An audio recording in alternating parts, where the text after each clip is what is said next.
जब भक्ति का और वैराग्य और ज्ञान का भक्ति से अलौकिक हो गए, तब सब भक्तों के चित्त में अलौकिक भक्ति का प्रादुर्भाव हुआ। देखो, भक्त वत्सल श्री भगवान अपना धाम छोड़कर वहां पधारे। उनके गले में वनमाला शोभा पा रही थी।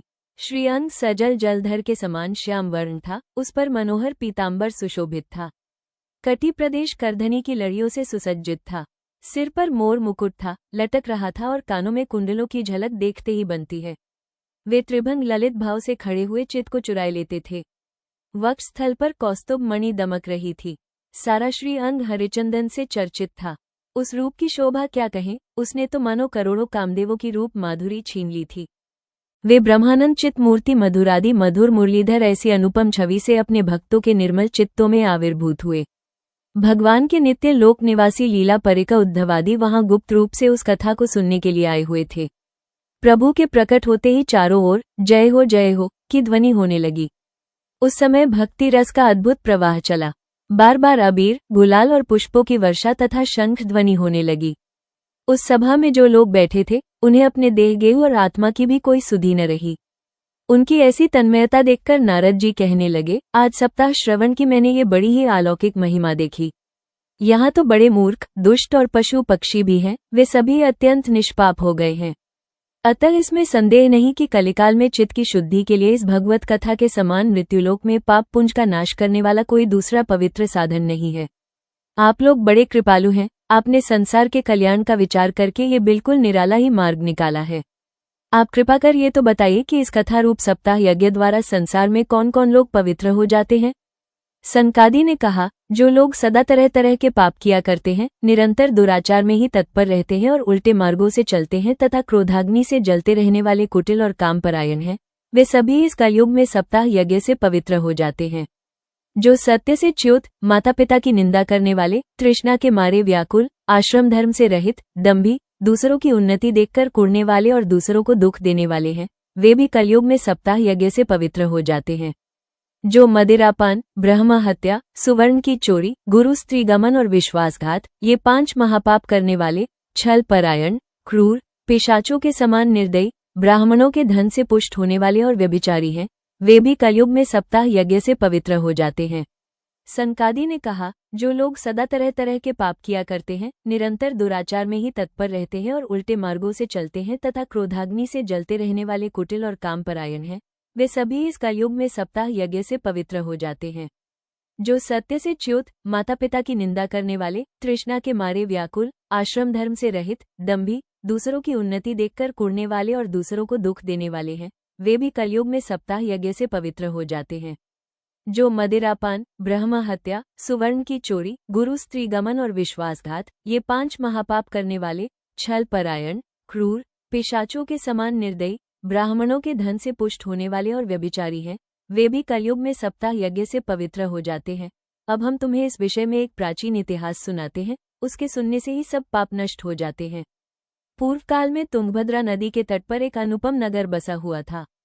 वहां सभी वर्णों के लोग अपने अपने धर्मों का आचरण करते हुए सत्य और सत्कर्मों में तत्पर रहते थे। उस नगर में समस्त वेदों का विशेष ज्ञाता और श्रौत स्मार्त कर्मों में निपुण एक आत्मदेव नामक ब्राह्मण रहता था। वह साक्षात दूसरे सूर्य के समान तेजस्वी था। वह धनी होने पर भी भिक्षाजीवी था। उसकी प्यारी पत्नी धुंधली, कुलीन एवं सुंदरी होने पर भी सदा अपनी बात पर अड़ जाने वाली थी। उसे लोगों की बात करने में सुख मिलता था। स्वभाव से क्रूर, प्रायः कुछ न कुछ बकवाद करती रहती थी। गृह कार्य में निपुण थी, कृपण थी और थी तो झगड़ालू। सन्यासी ने कहा, रोते क्यों हो? ऐसी तुम्हें क्या भारी चिंता है? तुम जल्दी ही मुझे अपने दुख का कारण बताओ। ब्राह्मण ने कहा, महाराज, मैं अपने पूर्व जन्म के पापों से संचित दुख का क्या वर्णन करूं? अब मेरे पितर मेरे द्वारा दी गई जलांजलि के जल को अपनी चिंता जनित सांस से कुछ गर्म करके पीते हैं। देवता और ब्राह्मण मेरा दिया हुआ प्रसन्न मन से स्वीकार नहीं करते। संतान के लिए मैं इतना दुखी हो गया हूं कि मुझे सब सूना ही सूना दिखाई देता है। मैं प्राण त्यागने के लिए यहाँ आया हूँ। संतानहीन जीवन को धिक्कार है। तब सन्यासी ने जब सुना, तब बोला, इस प्रजापति का मोह त्याग दो। कर्म की गति प्रबल है, विवेक का आश्रय लेकर संसार की वासना छोड़ दो। विप्रवर सुनो, मैंने इस समय तुम्हारा प्रारब्ध देखकर निश्चय किया है कि 7 जन्म तक तुम्हारे कोई संतान किसी प्रकार नहीं हो सकती। पूर्व काल में राजा सगर एवं अंग को संतान के कारण दुख भोगना पड़ा था। अब तुम कुटुंब की आशा छोड़ दो, संन्यास में ही सब प्रकार का सुख है। ब्राह्मण ने कहा, विवेक से मेरा क्या होगा?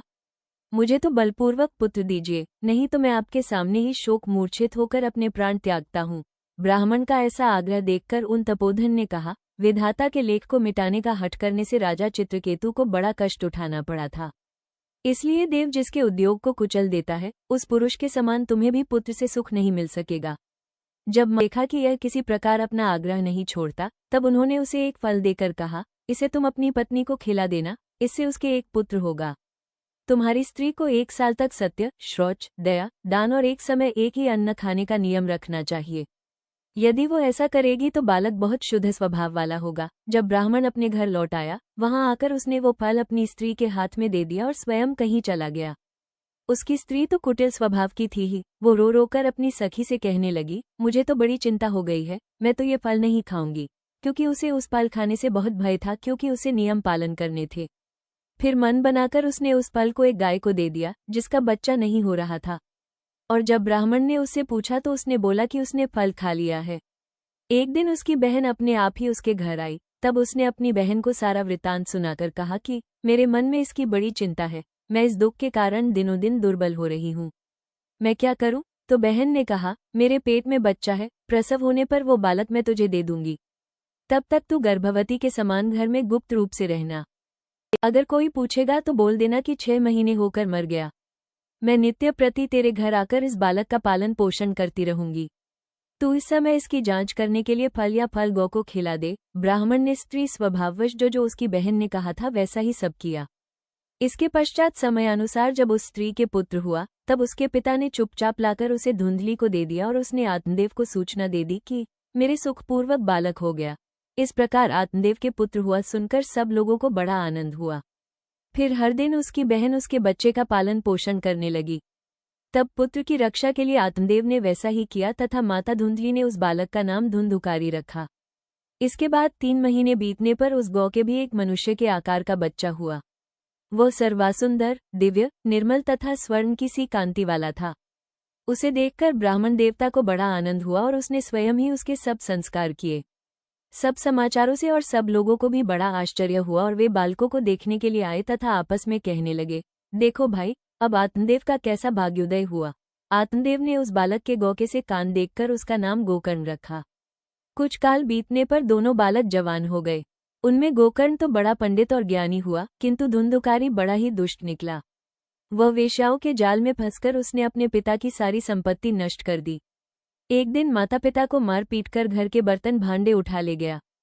इस प्रकार जब सारी संपत्ति स्वाहा हो गई, तब उसका कृपण पिता फूट फूट कर रोने लगे। बोले, इससे तो इसकी मां का बांझ रहना ही अच्छा था। कुपुत्र तो बड़ा ही दुखदायी होता है। जब आत्मदेव ये सब चीजों से हताश हो गए थे, तब गोकर्ण के वचन सुनकर आत्मदेव वन में जाने के लिए तैयार हो गए। गोकर्ण ने कहा, ये शरीर हड्डी, मांस और रुधिर का पिंड है। इसे आप, मैं, मानना छोड़ दें और स्त्री पुत्रादि को अपना भी कभी न माने। इस संसार को रात दिन क्षणभंगुर देखें।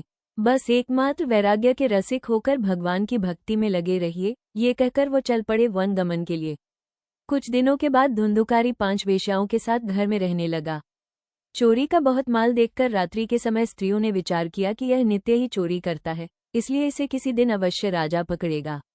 राजा पकड़ने से पहले इन लोगों ने सोचा कि इसे मार दिया जाए। रात में रस्सी से उसे बांधकर उसे मार पीट कर उसे मार दिया। धुंधुकारी अपने कुकर्मों के कारण भयंकर प्रेत हुआ। वो 10 दिशाओं में भटकता रहता था, भूख प्यास से व्याकुल होकर हा देव चिल्लाता रहता था, परंतु उसे कहीं भी कोई आश्रय न मिला। गया श्राद्ध करने के बाद जब गोकर्ण जी अपने नगर में आए, तब रात्रि के समय दूसरों की दृष्टि से बचकर सीधे अपने घर के आंगन में सोने के लिए पहुंचे। वहां गोकर्ण जी को सोया देख आधी रात के समय धुंधुकारी ने अपना बड़ा विकट रूप दिखाया। वो कभी भेड़ा, कभी हाथी, कभी भैंसा, कभी इंद्र तो कभी अग्नि का रूप धारण कर लेता था। अंत में वो मनुष्य के आकार में प्रकट हुआ। ये विपरीत अवस्थाएं देखकर गोकर्ण ने निश्चय किया कि यह कोई दुर्गति को प्राप्त हुआ जीव है। तब गोकर्ण जी ने पूछा, तू कौन है? रात्रि के समय ऐसे भयानक रूप क्यों दिखा रहा है? तेरी ये दशा कैसे हुई? हमें बता तो सही, तू प्रेत है, पिशाच है अथवा कोई राक्षस है? तब गोकर्ण के इस प्रकार पूछने पर प्रेत बोला, मैं तुम्हारा भाई हूँ, मेरा नाम धुंधुकारी है। मैंने अपने ही दोष से अपना ब्राह्मणत्व नष्ट कर दिया है। मेरे कुकर्मों की गिनती नहीं की जा सकती। मैं तो महान अज्ञान में भटक रहा हूँ। स्त्रियों ने मुझे तड़पा तड़पा कर मार डाला, इससे अब प्रेत योनि में पड़कर ये दुर्दशा हो गई है। तब गोकर्ण ने बोला, मैंने तो गया में तुम्हारा श्राद्ध किया था, फिर भी ऐसा कैसे? तो प्रेत ने बताया कि सैकड़ों गया श्राद्धों से भी उसकी मुक्ति असंभव है। गोकर्ण ने रात भर विचार किया पर उन्हें कोई उपाय नहीं सूझा। प्रातःकाल जब लोग उनसे मिलने आए तब गोकर्ण ने रात की सारी घटना सुनाई। विद्वानों ने भी शास्त्रों को उलट पलट कर देखा पर उसकी मुक्ति का कोई उपाय न मिला। अंत में गोकर्ण ने अपने तपोबल से सूर्यदेव की गति को रोक दिया और उनसे प्रार्थना की। सूर्यदेव ने स्पष्ट शब्दों में कहा, श्रीमद्भागवत से मुक्ति हो सकती है, इसलिए तुम उसका सप्ताह पारायण करो। कथा सुनने के लिए बहुत से लोग एकत्र हुए। गोकर्ण व्यास गद्दी पर बैठकर कथा कहने लगे। तब वो प्रेत भी वहां आ पहुंचा और बैठने के लिए स्थान ढूंढने लगा। अंत में उसने एक सीधे रखे हुए 7 गांठ के बांस के छिद्र में घुसकर कथा सुनने का निश्चय किया। सांकाल जब कथा को विश्राम दिया गया तब एक बड़ी विचित्र बात हुई। बांस की एक गांठ तड़-तड़ शब्द के साथ फट गई। इस प्रकार 7 दिनों में 7 गांठें फट गईं और धुंधुकारी प्रेत योनि से मुक्त होकर दिव्य रूप धारण कर सबके सामने प्रकट हुआ।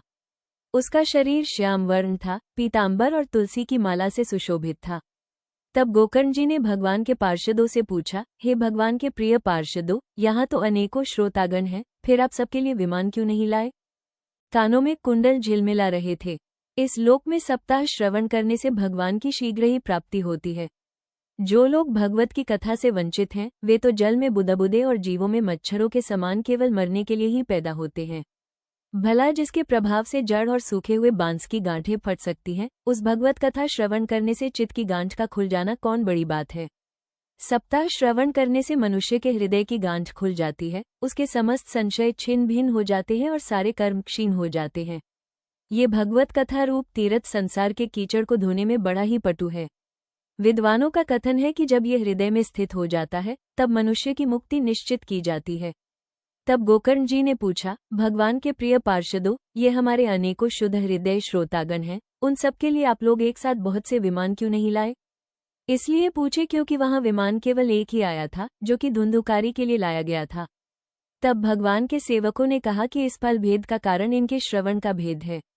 ये ठीक है कि श्रवण तो सबने समान रूप से ही किया है, किंतु इसके जैसा मनन नहीं किया। इससे एक साथ भजन करने पर ही उसके फल में भेद रहा है। इस प्रेत ने 7 दिनों तक निराहार रहकर श्रवण किया था तथा सुने हुए विषय का स्थिर चित्त से ये खूब मनन निधिध्यासन भी करता रहता था। जो ज्ञान दृढ़ नहीं होता वो व्यर्थ हो जाता है। इसी प्रकार ध्यान न देने से, श्रवण का, संदेह से, मंत्र का और चित्त के इधर उधर भटकते रहने से जब का भी कोई फल नहीं मिलता।